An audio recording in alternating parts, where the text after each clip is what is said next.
Hi hello ಎಲ್ಲರಿಗೂ ನಮಸ್ತೆ, welcome to review from Nayak. So ಎಲ್ಲರಿಗೂ ಕೂಡ ಹೊಸ ವರ್ಷದ ಹಾರ್ದಿಕ ಶುಭಾಶಯಗಳು. ಸೊ ಎಲ್ಲರಿಗೂ ಈ ವರ್ಷ ತುಂಬ ಚೆನ್ನಾಗಿರಲಿ ಅಂತ ಕೇಳ್ಕೊತೀನಿ. ಸೊ ಇವತ್ತು ನಾನು ರಾಜ್ಬಿ ಶೆಟ್ಟಿ ಸರ್ದು ಒಂದು ಮೂವಿ ಟ್ರೈಲರ್ ನೋಡಿದೆ, ರಕ್ಕಸಪುರದೋಳ್.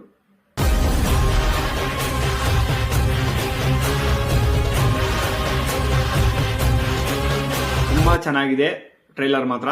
ಸೊ ಯಾರಿಗಾದ್ರೂ ಯಾರು ಟ್ರೈಲರ್ ನೋಡಿಲ್ಲ ಅಂದರೆ ದಯವಿಟ್ಟು ಟ್ರೈಲರ್ ನೋಡಿ, ತುಂಬ ಚೆನ್ನಾಗಿದೆ. ಒಂದು ಯುನೀಕ್ ಆಗಿರೋ ಟಾಪಿಕ್ ಮೇಲೆ ಮೂವಿ ಮಾಡ್ತಿದ್ದಾರೆ. ಯಾಕಂದರೆ ರಾಜ್ಬಿ ಶೆಟ್ಟಿ ಸರ್ ಇದರಲ್ಲಿ ಒಬ್ಬ ಗೋಸ್ಟ್ ರೈಡರ್ ಥರ ಕಾಣಿಸ್ತಾ ಇದ್ದಾರೆ. ಸೊ ನಿಮಗೆಲ್ಲ ಗೋಸ್ಟ್ ರೈಡರ್ ನಾರ್ಮಲಿ ಗೊತ್ತೇ ಇರುತ್ತೆ. ಗೋಸ್ಟ್ ರೈಡರ್ ಥರ ರಾಜ್ಬಿ ಶೆಟ್ಟಿ ಸರ್ ಕಾಣಿಸ್ಕೊತಾ ಇದ್ದಾರೆ. ಒಂದು ಸೀನಲ್ಲಿ ನೀವು ನೋಡ್ಬೋದು, ಅವ್ರ ಫೇಸ್ ಮೇಲೆ ಬೆಂಕಿ ಎತ್ಕೊಂಡು ಫುಲ್ಲು ಫೇಸ್ ಪೂರ್ತಿ ಗೋಸ್ಟ್ ರೈಡರ್ ಆಗೋಗುತ್ತೆ. ಅದ್ರ ನೆಕ್ಸ್ಟು ಕಟ್ಟು ಸೀನು, ಮತ್ತೆ ನೆಕ್ಸ್ಟ್ ಸೀನಲ್ಲಿ ಒಂದು ನಿಮಗೆ ಬೈಕಲ್ಲಿ ಬರ್ತಾರೆ, ಅದು ಕೂಡ ಗೋಸ್ಟ್ ರೈಡರ್ ಬೈಕ್ ಏನೋ ಹೊಸದಾಗಿ ಏನೋ ಕೆದಕ್ತಾ ಇದ್ದಾರೆ ಮತ್ತೆ ರಾಜ್ಬಿ ಶೆಟ್ಟಿ ಸರ್. ಸೊ ತುಂಬ ಚೆನ್ನಾಗಿದೆ ಅಂತ ನನಗಂತೂ ಅನಿಸಿದೆ ಟ್ರೈಲರು. ಸೊ ನೀವಿನ್ನು ಯಾರು ನೋಡಿಲ್ಲ ಅವರೆಲ್ಲ ಹೋಗಿ ಬೇಗ ಟ್ರೈಲರ್ ನೋಡಿ. ರಾಜ್ಬಿ ಶೆಟ್ಟಿ ಅವ್ರನ್ನ ಈ ಮೂವಿಲಿ ಒಬ್ಬ ಪೊಲೀಸ್ ಆಫೀಸರ್ ಥರ ತೋರಿಸ್ತಾ ಇದ್ದಾರೆ. ಆ ಪೊಲೀಸ್ ಆಫೀಸರು ಬಂದು ಆ ಊರು ಕರ್ಸ್ದಾಗಿದೆ ಅಂದರೆ ಸ್ಥಾಪಿತವಾದ ಊರು ಏನಿದೆಯಲ್ಲ, ಆ ಊರನ್ನ ಕಾಪಾಡೋದಕ್ಕೋಸ್ಕರ ರಾಜ್ಬಿ ಶೆಟ್ಟಿ ಸರ್ ಬರ್ತಾ ಇರೋ ಥರ ತೋರಿಸ್ತಾ ಇದ್ದಾರೆ.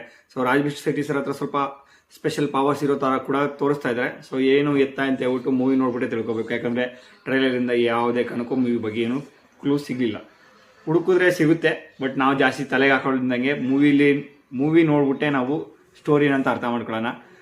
ನೆಕ್ಸ್ಟ್ ತಿಂಗಳು 6ನೇ ತಾರೀಕು ರಿಲೀಸ್ ಆಗ್ತಾ ಇದೆ ಆ ಮೂವಿ. ಸೊ ಆದಷ್ಟು ಎಲ್ಲ ಫಸ್ಟ್ ಡೇಗೆ ಹೋಗಿ ಫಸ್ಟ್ ಶೋನೇ ನೋಡಿ. ಎಸ್ಪೆಷಲಿ ಪೈರೇಸಿ ಮಾಡ್ಕೊಂಡು ನೋಡಬೇಡಿ ಮೂವಿನ.